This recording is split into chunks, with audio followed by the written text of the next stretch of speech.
All right, let's talk about a word you've probably heard a million times, nirvana. We tend to think of it as some kind of perfect paradise or ultimate bliss, right? But what if I told you its real meaning is something way more radical and actually more accessible? Let's dive in and find out what nirvana really means. So let's just start with that basic question. When you hear the word nirvana, what's the first thing that pops into your head? Is it a peaceful, heavenly place, a state of just totally zoned out bliss? It's this huge concept in Buddhism, but for a lot of us, it's still pretty fuzzy. Okay, so this is where things get really interesting. On one hand, you've got our common idea of nirvana, but then you look at the literal meaning. The word nirvana comes from Sanskrit, and it literally means to blow out or to extinguish. Whoa, that's not exactly the dreamy paradise we were picturing, is it? And it immediately makes you ask, blow out what exactly? Well, the answer is it's about extinguishing the internal flames that cause us all our pain. In Buddhist thinking, these are basically the big three: the fires of greed, hatred, and delusion. So when you blow out all that mental junk, what's left behind? Just this incredible state of peace, clarity, and genuine freedom. But, why is putting out these flames such a big deal? I mean, to really get why nirvana is the solution, we've got to first understand the problem it's trying to solve. And that problem, well, it's the universal human experience of suffering. The Buddhist term for this is dukkha. And dukkha isn't just, big dramatic tragedies. It's the whole spectrum of stuff that makes us feel off, from a serious illness all the way down to that low-grade anxiety you feel when you're stuck in traffic.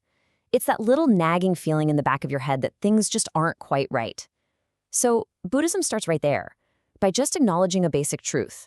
Being human means you're going to experience dukkha. So if dukkha is the problem, what's causing it? The answer, in a word, is tanha. This is that craving, that constant wanting, that attachment we have to, well, everything. And here's the kicker. We suffer because we're desperately clinging to things that, by their very nature, can't last.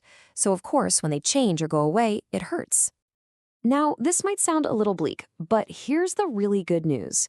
Buddhism offers a super clear, practical solution. It's not some list of rigid commandments.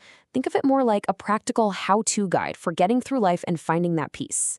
And it's called the Noble Eightfold Path. So the path kicks off by building a really solid ethical foundation. It all starts with right understanding, which is basically just getting a real grip on the ideas we've been talking about. And from there, it naturally flows into how you think, how you speak, and how you act. It's all about getting your beliefs, your thoughts, and your actions all on the same page. Once you've got that foundation, the path shifts focus to really training the mind. This covers how you show up in the world, through your work and your effort. And it all builds up to the practices you've probably heard of, right mindfulness and right concentration.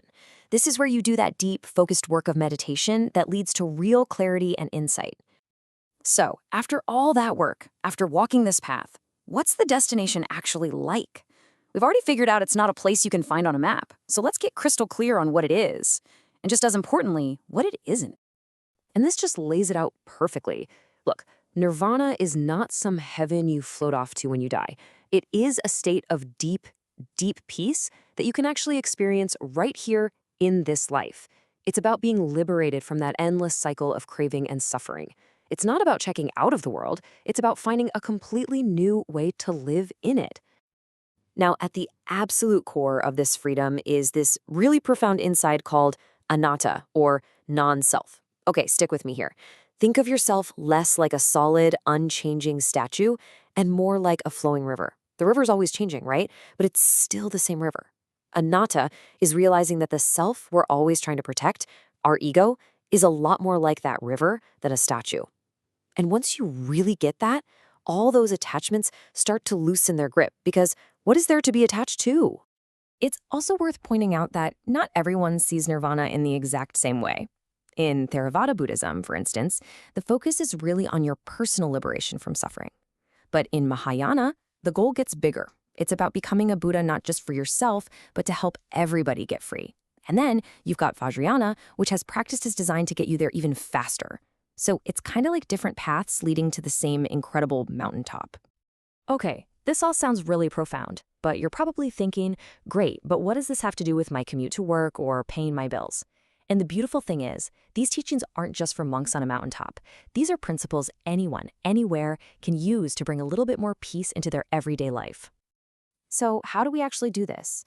Well, you can start with mindfulness, just paying attention to what's happening right now without judging it. Once you're more aware, you can start practicing letting go. Noticing how clinging to a certain outcome is what's actually causing all your stress. And when you do that, something amazing happens. You start to develop compassion. Because once you see your own suffering clearly, you can't help but want everyone else to be free from theirs, too. And really, this all boils down to one fundamental truth, which is captured perfectly right here. We spend so much of our lives chasing peace from the outside. More money, a better job, the perfect relationship. But what this path suggests is that the real, lasting peace, the kind that doesn't disappear, is the one we build inside ourselves. So to wrap this all up, I want to leave you with a question to chew on. Think about those flames: greed, hatred, and delusion. Or let's put it in everyday terms: craving, anger, and just plain misunderstanding. Which one of those little flames could you start to gently, mindfully blow out in your own life, starting today? Something to think about. Thanks for tuning in.